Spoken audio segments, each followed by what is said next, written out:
వచ్చిన చింత లేకుండా నిర్భయంగా జీవిస్తున్న దినాలలో ప్రభువైన యేసుక్రీస్తు రాకడ జరుగుతూ ఉంది. వారు ఊహించలేదు, జలప్రళయం వచ్చింది. మనం ఊహించని రోజులోనే ప్రభువైన యేసుక్రీస్తు వస్తాడు. యేసుక్రీస్తు రాకడ ఈ యుగ సమాప్తికి నీ రాకడకు సూచనలు ఏవి అంటే, గడిచిన రెండు మూడు వర్తమానాలు మనం వింటూ వచ్చాం. ఈ రోజున సంగతి ఏమిటంటే, నోవాహు దినములలో ప్రజలు అలా జీవించారు, నేటి కాలములో ప్రజలు అలా జీవిస్తూ ఉన్నారు అని ప్రభు కరాఖండిగా చెబుతూ ఉన్నాడు. రెండవ సంగతిని గుర్తు చేశాడు.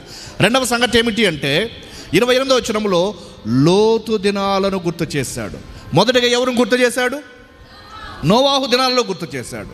రెండవదిగా ఎవరిని గుర్తు చేస్తున్నాడు అంటే లోతు దినాలను గుర్తు చేస్తూ ఉన్నాడు. లోతు దినములలో జరిగినట్టు అన్నాడు. లోతు దినాల్లో ఏం జరిగింది? లోతు దినాలలో ప్రజలు ఎలా ఉన్నారు? లోతు దినాలనే ఎందుకనే గుర్తు చేశాడు దేవుడు.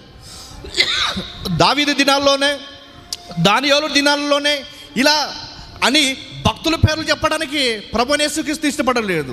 ఎవరు గురించి చెప్పాడు అంటే, పతనానికి గుర్తుగా ఉన్న ఆ వ్యక్తుల జీవితాన్ని గురించి ప్రభు చెప్పాడు. ఇక్కడేం